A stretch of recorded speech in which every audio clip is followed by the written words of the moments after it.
Y'all, today we need to talk about an exploit that shut down an entire part of the game today. If y'all were logged on to Wiz, you know, a few hours ago from the making of this video, the hatchmaking kiosk was disabled for quite a bit of time today. And that was to prevent people from being involved in an exploit that only got discovered today. So what is this exploit, you might be wondering? So basically today in the official Discord server of Wizard101, someone posted asking about the origin of some mysterious pets that have been floating around the community. Now, what makes these pets mysterious? There's a lot of things.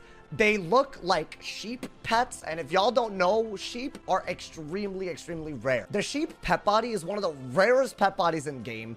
Only people that either played the game a long time ago or people that work at KingsIsle have these pets. Additionally, the pets have max stats, as people ended up finding later by digging into the files on them. And they also give item cards that are very useful. A sharpened blade item card and like a item card blade for each school. And if you look at the pool, they all give double resist dealer, sniper, things that you want on a PvE pet. This is basically the perfect pet, and yet nobody knew where they came from. Turns out, it looks like these pets were never meant to be in the game, don't have an actual drop in the game, and they somehow got exploited into the game. How do we know that this isn't meant for players? Someone who works at KingsIsle said do not seek out these pets when people asked about it. So what do I honestly think happened? I think from my perspective, even though they haven't given out an official statement, the fact that they've had people say don't seek out these pets and they have to disable the kiosk, it's definitely not meant for players to have. And I think the original purpose of these pets, simply based off of the name and the fact that they're sheep, I think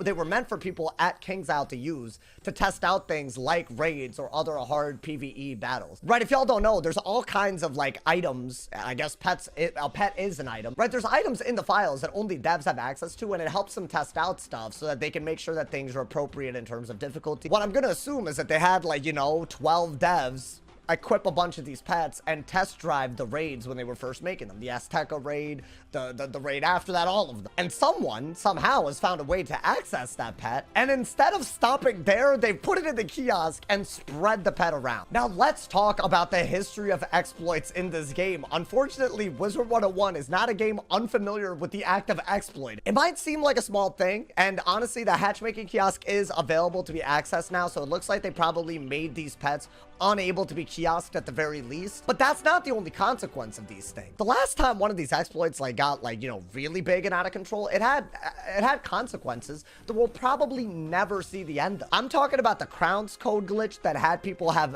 like basically infinite crowns. I made a whole video on this. I want to say it's been almost a year now. But the context of this, right? There was a content creator, he who shall not be named. Nah, but really, this man's really messed up. But this person, they got a code for, like, I want to say it was like 1,000 crowns, something relatively small. But the catch was the code could be redeemed an infinite number of times. So instead of redeeming it once, realizing they could re-redeem it and stopping there, they redeemed it hundreds and hundreds of times. And I guess because this is just not something that's common, this was overlooked for a really long time. When the devs finally found out about this, obviously the original person doing this got banned, but people were charged back, so their accounts got locked for a little bit. And now, if you're a content creator and you want to throw any event, or if you're anybody that wants to do anything involving crowns that KingsIsle could give to you, there are way more restrictions than there used to be. So a consequence that we feel to this day. So people's accounts got locked because of chargebacks, and there's way less access to crowns for people in the community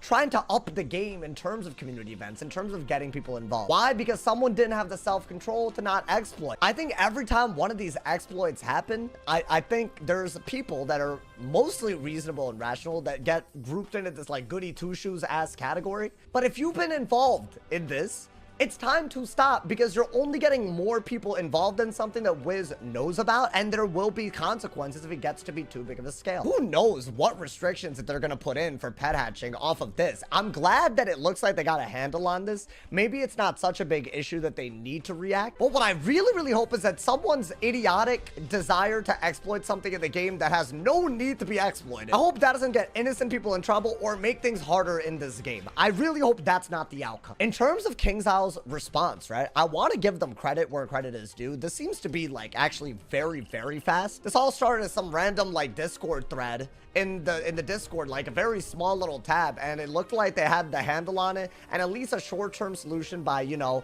I guess making the kiosk inaccessible while they made this pet unable to be kiosk. All of that happened in a span of a couple of hours, and the servers didn't even have to go down for it. I gotta give them credit for that, because this is just simply not something that they've been able to do, I would say, in the past. Maybe they wanted to do it, they couldn't do it without taking the servers down. But I think it's very, very probable that people that originally use this exploit are going to be banned, and people that are involved might have to have their accounts locked so that they could get this item removed from their inventory. This is definitely to say, like, you know, if you haven't been involved in this exploit and you see this pet, just avoid it, because it's not worth the trouble. And also, hopefully, you know, if someone was innocently involved in this because they had no knowledge that this pet was exploited in the game, hopefully they know not to spread it as well, while maybe Wizard101 deals with it in a way that makes more sense for those people. I'm gonna assume that the people that genuinely exploited are probably gonna be banned, because if they can do this, I don't really think there's a limit to what they can pull out of the game file. Not that it's a competition, but as far as exploits go,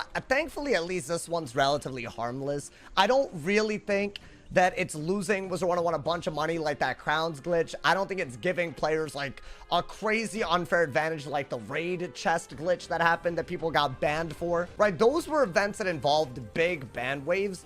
I'm hoping that this isn't one of those and that they can deal with it, considering the fact that maybe you did hatch this pet in the kiosk or in person without knowing that it was an exploited pet. But it really is crazy to me how often we find ourselves in this intersection of, is it the dev's fault or is it the exploiter's fault, as if this should be a conversation to begin with. I just don't understand why people continue to exploit things in the game that inevitably will get innocent people involved in something that they don't need to be involved in. They're just trying to play the game harmlessly and enjoy themselves. As usual, this is clearly an example of a thing where no one wins, and there might be inconveniences along the way for people involved. Oh, like every video I probably ever made on exploits, you know, in this game, one, if you have not been involved, don't get involved. I think that's the best takeaway. But also, if you know, think exploiting in Wiz doesn't affect anybody because it's always the dev's fault, just understand that it's a lose-lose situation, because nobody wins when you do stuff like this, because it's a waste of resources for them and probably a waste of time for you, because you'll end up getting